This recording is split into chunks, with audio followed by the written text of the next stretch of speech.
हूं। आपने एक व्यक्ति का नाम सुना, ओशो रजनीश नाम था उनका। क्या खास बात थी उनमें? दार्शनिक थे और बहुत तार्किक बात करना उनको आता था। आप किसी मुद्दे पर उनके विचार पढ़ेंगे तो हिल तो जाएंगे ही, बेशक आप अंत में स्वीकार करें ना करें, लेकिन वो दिमाग मतलब खोपड़ी हिला देते हैं, ये बात सही है। फिलॉसफी के प्रोफेसर भी थे। आप में से कोई जबलपुर से है? हाँ, तो जबलपुर में कॉलेज है महाकौशल कॉलेज, वहीं से पढ़ाई की आपने? पहले एक ही था, अब अलग अलग हो गए हैं। हाँ, तो महाकौशल कॉलेज में ओशो रजनीश प्रोफेसर थे, ये पता है आपको? ये नहीं पता? हे भगवान। महाकौशल कॉलेज में पढ़ाई करते थे, फिलॉसफी पढ़ाते थे। फिर बाद में वो हट गए वहां से और उन्होंने अपना चिंतन मनन शुरू किया। बहुत अच्छा तार्किक प्रवाह था उनकी बातों में। भारत के लोग पागल होने लगे, अमेरिका गए तो अमेरिका पागल हो गया, यूरोप गए यूरोप पागल हो गया, और अमेरिका में एक शहर बसा दिया, शहर का नाम था रजनीशपुरम। अमेरिका की सरकार घबरा गई उस आदमी से, और कहते हैं कि उस समय के अमेरिकी राष्ट्रपति निक्सन ने ये समझकर कि इस व्यक्ति को मैनेज करना आसान नहीं होने वाला है, जैसा ओशो के भक्त कहते हैं, पता नहीं सच है कि झूठ है, उनको गिरफ्तार करवाया और उनको धीमी मौत के इंजेक्शंस लगवाए और फिर रिहा कर दिया।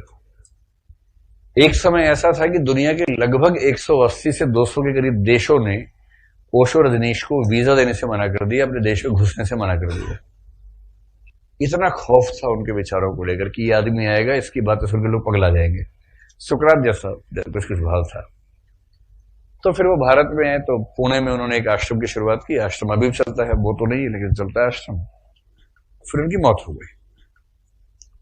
वो जीवन भर बड़ी तार्किक बात करते रहे, तर्क की बात करो, कल्पना की बात मत करो। अध्यात्म को मानते थे लेकिन अध्यात्म को तार्किक तरीके से डिफाइन करते थे। जैसे कबीर है, आध्यात्मिक हैं, भक्त हैं, ईश्वर की बात करते हैं, किंतु तार्किक सीमाओं में रह के बात करते हैं, अतार्किक बात करने से बचते हैं। उसके बाद चेला जो होता है वो चेला ही होता है, किसी का भी हो। चेलत्व एक अपने आप में गुण है। तो चेलों ने सोचा उनकी हम जीवनी लिखी, 8 खंडों में जीवनी लिखी। मैं बहुत शौक से खरीद के लाया कि अपने प्रिय दार्शनिक के बारे में पढ़ूंगा, और वो 8 खंड रखे हैं। पहले खंड के 10 पेज पढ़ने के बाद मेरी हिम्मत हुई पढ़ने की। क्या लिखा है शुरू में, आपको पता है? जिस दिन ओशो का जन्म हुआ उस घटना का जिक्र है।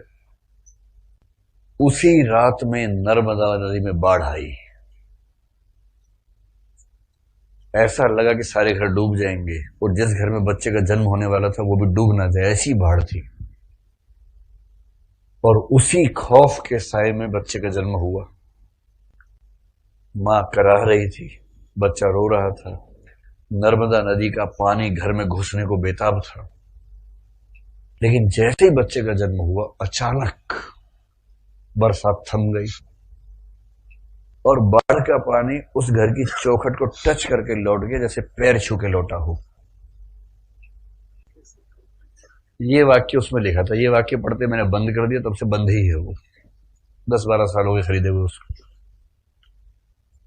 तो जो भक्त आदमी है उसने अपने आराध्य को महान बनाया कि चौपट कर दिया, चौपट कर दिया।